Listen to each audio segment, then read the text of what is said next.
പ്രിയമുള്ളവരേവർക്കും schooling വ്ലോഗിൻ്റെ പുതിയൊരു വീഡിയോയിലേക്ക് സ്വാഗതം.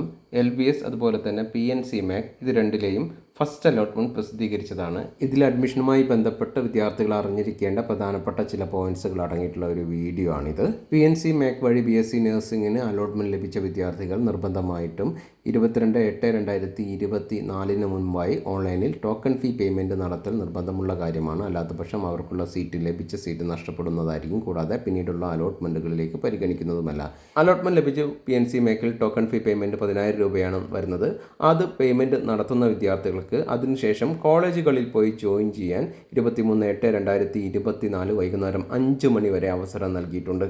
അങ്ങനെ ജോയിൻ ചെയ്യുന്ന വിദ്യാർത്ഥികൾക്ക് അവർ അഡ്മിഷൻ എടുത്ത സീറ്റ് നഷ്ടപ്പെടുന്നതല്ല.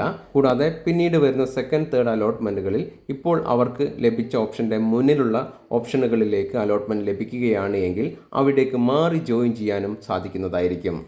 അതേസമയം കോളേജുകളിൽ PNC MACൽ ഫീ പേയ്മെൻറ്റ് നടത്തിയ ശേഷം കോളേജുകളിൽ പോയിട്ട് ജോയിൻ ചെയ്യാത്ത വിദ്യാർത്ഥികൾക്ക് പിന്നീട് വരുന്ന സെക്കൻഡ് തേർഡ് അലോട്ട്മെൻറ്റുകളിൽ അവർക്ക് മുന്നിലുള്ള കോളേജുകളിലേക്ക് ലഭിക്കാനുള്ള ഇൻഡെക്സ് ഇല്ല എങ്കിൽ ഇപ്പോൾ ലഭിച്ച സീറ്റ് നഷ്ടപ്പെടുന്നതായിരിക്കും. നിങ്ങൾക്ക് ഇപ്പോൾ ലഭിച്ച കോളേജിൽ പോയി നിങ്ങൾ ജോയിൻ ചെയ്യാത്തത് കൊണ്ട് ആ ഒരു സീറ്റിലേക്ക് മറ്റൊരു വിദ്യാർത്ഥിയെ അലോട്ട് ചെയ്യുന്നത് കൊണ്ടാണ് അങ്ങനെ സംഭവിക്കുന്നത്.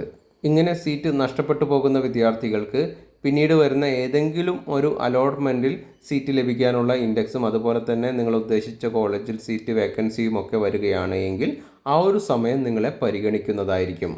PNC MAC അലോട്ട്മെൻറ്റ് ലഭിച്ച വിദ്യാർത്ഥികൾക്ക് ഏറ്റവും ഉചിതം ഫീ പേയ്മെൻറ്റ് നടത്തിയ ശേഷം കോളേജുകളിൽ പോയിട്ട് ജോയിൻ ചെയ്യുന്നതായിരിക്കും. അതിനുശേഷം LBSൽ ലഭിക്കുന്ന ഒരു ഘട്ടം വരുമ്പോൾ അവിടെ നിന്ന് ഫീസും അതുപോലെ തന്നെ ഡോക്യുമെൻറ്റ്സും TCയും മറ്റും ഒക്കെ വാങ്ങി LBS കോളേജിൽ പോയിട്ട് ജോയിൻ ചെയ്യുന്നതായിരിക്കും ഉചിതം.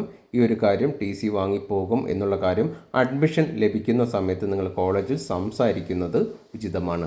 എന്നാൽ LBSൽ അലോട്ട്മെൻറ്റ് ലഭിച്ചു, നിങ്ങൾ ഫീ പേയ്മെൻറ്റ് നടത്തിയാൽ നിങ്ങൾക്ക് ഏതെങ്കിലും ഒരു സീറ്റ് കൺഫേം ആണ്. ഏറ്റവും ചുരുങ്ങിയത് ഇപ്പോൾ ലഭിച്ചിരിക്കുന്ന സീറ്റ് കൺഫേം ആണ്. മുന്നിലുള്ള ഓപ്ഷനുകളിലേക്ക് ലഭിക്കാനുള്ള ഇൻഡെക്സ് ഉണ്ട് എങ്കിൽ അടുത്ത 2-3 അലോട്ട്മെൻറ്റുകളിൽ അത് പരിഗണിക്കുകയും അതിലേക്ക് നിങ്ങൾക്ക് ലഭിച്ചാൽ അവിടെ പോയി ജോയിൻ ചെയ്യാനും സാധിക്കുന്നതാണ്. അതായത് ഹയർ ഓപ്ഷൻ സെക്കൻഡ് തേർഡ് അലോട്ട്മെൻറ്റിൽ ഹയർ ഓപ്ഷൻ ലഭിക്കാത്ത ഘട്ടം വരുമ്പോൾ ഇപ്പോൾ നിങ്ങൾ ഫീ പേയ്മെൻറ്റ് നടത്തിയ സ്കൂളിൽ കോളേജിൽ പോയിട്ട് ജോയിൻ ചെയ്യാവുന്നതാണ് എന്നർത്ഥം. പക്ഷേ തേർഡ് അലോട്ട്മെൻറ്റ് സമയത്ത് കോളേജ് ജോയിനിങ്ങിൻ്റെ സമയം വരുമ്പോൾ ബാക്കിയുള്ള ഫീസ് നൽകി കോളേജിൽ പോയി ജോയിൻ ചെയ്യൽ നിർബന്ധമാണ്. അങ്ങനെ ജോയിൻ ചെയ്തിട്ടില്ല എങ്കിൽ പോലും പിന്നീട് വരുന്ന സ്പെഷ്യൽ സ്പോട്ട് അലോട്ട്മെൻറ്റുകളിൽ ഓപ്ഷൻ നൽകി പാർട്ടിസിപ്പേറ്റ് ചെയ്യാനുള്ള സൗകര്യം LBS സാധാരണ വർഷങ്ങളിൽ അത്തരത്തിലുള്ള വിദ്യാർത്ഥികൾക്കും നൽകാറുണ്ട്. അങ്ങനെ സ്പെഷ്യൽ സ്പോട്ട് അലോട്ട്മെൻറ്റിൽ ലഭിക്കുന്ന കോളേജിൽ പോയി ആ ഒരു ഘട്ടത്തിൽ നിങ്ങൾക്ക് ജോയിൻ ചെയ്യാവുന്നതാണ്. നിങ്ങൾ ഓൾറെഡി ഫീ പേയ്മെൻറ്റ് ടോക്കൺ ഫീ പേയ്മെൻറ്റ് നടത്തിയത് കൊണ്ട് രണ്ടാമതും പേയ്മെൻറ്റ് നടത്തേണ്ട ആവശ്യം വരുന്നില്ല. നിങ്ങളുടെ തുക നഷ്ടപ്പെടുന്നതല്ല. ഈ ഒരു ചെറിയ വീഡിയോ ഇവിടെ അവസാനിപ്പിക്കുന്നു. ഏവർക്കും നന്ദി, നമസ്കാരം.